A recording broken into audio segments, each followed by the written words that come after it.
கரகர மொறுமொறு முறுக்கு குழந்தைங்கள்ல இருந்து பெரியவங்க வரைக்கும் ரொம்ப விருப்பமா சாப்பிடக்கூடிய ஒரு சூப்பரான ஸ்நாக்ஸ் ரெசிபிங்க. பொதுவாகவே நம்ம முறுக்கெல்லாம் செய்யணும்னா அரிசியை கழுவி காய வச்சு அதுக்கப்புறமா மிஷின்ல அரைச்சியோ அப்படி இல்லைன்னா வீட்டில் அரைச்சியோ நம்ம முறுக்கு செய்வோம்.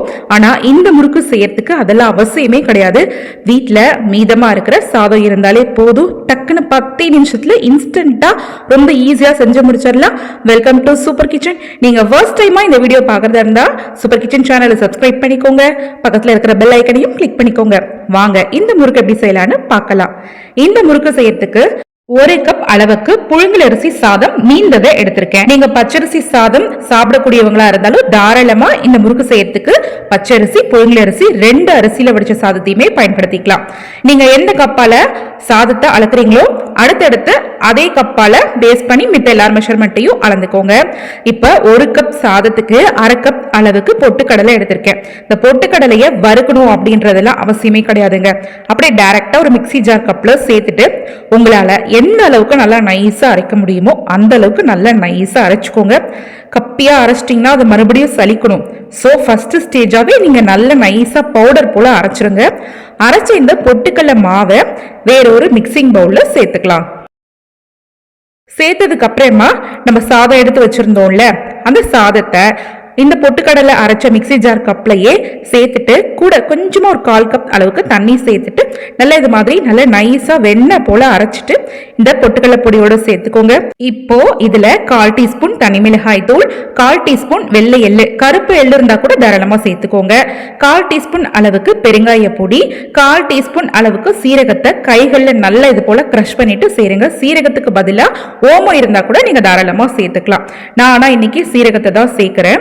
சேர்த்ததுக்கு அப்புறமா இந்த மாவுக்கு தேவையான அளவுக்கு உப்பு சேர்த்துட்டு தண்ணியே சேர்க்காம இந்த சாதம் அரைக்கிறதுக்கு தண்ணி சேர்த்து அரைச்சிருந்தோம்ல இந்த அரைச்ச சாதத்துல உள்ள ஈரத்தன்மையை பயன்படுத்தியே இதை நல்ல ஒரு சப்பாத்தி மாவு கன்சிஸ்டன்சி போல பிசைஞ்சு எடுத்துக்கலாம். பிசையும் போது கையில வந்து பிசு பிசுன்னு ஒட்டுங்க.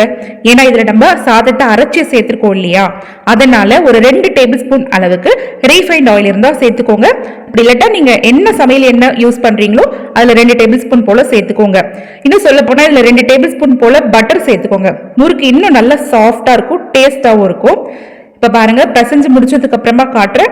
மாவு வந்து இந்த அளவுக்கு நல்லா சாஃப்டா கைகள்ல ஒட்டாம நல்ல சப்பாத்தி மாவு போல ரொம்ப ஸ்மூத்தான கன்சிஸ்டன்சிக்கு இந்த முறுக்கு மாவு ரெடியாகி வந்துருச்சுங்க. இப்ப பாருங்க எந்த அளவுக்கு ரொம்ப ஸ்மூத்தா சாஃப்டா இருக்குன்னு. இப்ப நம்ம இதை முறுக்கா பிழிஞ்சு எடுத்துக்கலாம். முறுக்கு பிழியறதுக்கு நான் இன்னைக்கு உரலை ரெடி பண்ணிக்கலாம். உரல்ல வந்து இந்த ஒத்துக்கண்ணு உள்ள ஸ்டார் அச்சு தான் போட்டுக்க போறேன். நீங்க 3 கண்ணு உள்ள அச்சு இல்லட்டா முறுக்கு பிழியறதுக்கு நீங்க எந்த அச்சை யூஸ் பண்ணுவீங்களோ அந்த அச்சை போட்டுக்கோங்க. அடுத்ததா முறுக்கு உரலுக்குள்ள மாவை போடுறதுக்கு முன்னாடி ஃபர்ஸ்ட் எண்ணெய் எடுத்துட்டு உரலுக்குள்ள நல்லா இது போல பிரஷ் பண்ணி விடுங்க. இந்த மாதிரி செய்யறதுனால மாவு வந்து பிசு பிசுன்னு உரல்ல ஒட்டாம இருக்கும். அதுக்காக தான் இப்போ எண்ணெய் தடவினதுக்கு அப்புறமா மாவு எடுத்துட்டு உரலுக்குள்ள வச்சுக்கலாம். இப்ப நல்லா க்ளோஸ் பண்ணி விட்டுட்டு முறுக்கு பிழிய ஆரம்பிச்சிடலாங்க. இது போல ஒரு ஜல்லி கரண்டி இருந்தா எடுத்துக்கோங்க. அதை கவுத்தி போட்டு அது மேல நல்லா ஆயில வச்சு பிரஷ் பண்ணி விட்டுருங்க. அதுக்கும் மேல நம்ம முறுக்கு இது போல அழகா ரவுண்ட் ஷேப்புக்கு நெருக்கமா சுத்திக்கலாம். நீங்க வந்து 3 சுத்தோ 4 சுத்தோ 6 சுத்தோ நல்லா பெருசா வேணும்னா ஒரு 6-7 சுத்து சுத்திக்கோங்க. சின்னதா திட்டமா வேணும்னா ஒரு 4-5 சுத்து சுத்திக்கோங்க. இப்ப பாருங்க எண்டுல மட்டும் இது மாதிரி நல்லா வச்சு பிரஸ் பண்ணி விட்டுருங்க. அப்பதான் வந்து முறுக்கு பிரியாம இருக்கும். இது போல உங்ககிட்ட பிளாட்டா இருக்கிற 2-3 கரண்டியில முறுக்க சுத்திட்டு நல்ல ஃபுல் ஃபிளேம்ல எண்ணெயை காய வச்சுட்டு அதுக்கப்புறமா இந்த முறுக்க சேருங்க. ஒரு டிப் என்னன்னா, நம்ம முறுக்க வந்து எப்ப எண்ணெயில சேர்த்தாலுமே எண்ணெய் நல்ல ஃபுல் ஃபிளேம்ல காயணுங்க. நல்ல மீடியமோ சிம்லையோ எண்ணெயை காய வச்சுட்டு சேர்த்தீங்கன்னா அதுக்கப்புறம் முறுக்கு வந்து நல்ல சல்லுன்னு பொரியாது. அப்புறம் முறுக்கு வந்து நல்ல கரகர மொறுமொறுன்னு இருக்காது, கொஞ்சம் அப்படி சவு சவுன்னு இருக்கும். அதனாலதான் நல்ல ஃபுல் ஃபிளேம்ல எண்ணெய் நல்ல காயும் போது முறுக்க போடணும். எண்ணெயில வேகிற இந்த முறுக்க நல்லா சொயட்டி பெரட்டி பெரட்டி கொடுங்க. முறுக்கு நல்லா வெந்துட்டு இந்த எண்ணெயில உள்ள சுறுசுறுப்பு சத்தம் அடங்கினதுக்கு அப்புறமா முறுக்குல உள்ள எண்ணெயெல்லாம் விடைச்சிட்டு வேற ஒரு தட்டுக்கு மாத்திக்கலாம். பாருங்க முறுக்கோட கலரே சூப்பரான ஒரு கலர்ல இருக்கு. இதே மாதிரி நீங்க எல்லா மாவையுமே முறுக்கா சுட்டு எடுத்துக்கோங்க. இப்ப பாருங்க அரிசி எல்லாம் ஊற வைக்காம எந்த விதமான கஷ்டமும் படாம ஈஸியான மெத்தட்ல 10 நிமிஷத்துல மீதமா இருக்கிற சாதத்தை வச்சு சூப்பரா கரகர முறுக்கு கொஞ்ச நேரத்திலே செஞ்சு முடிச்சிடலாம்.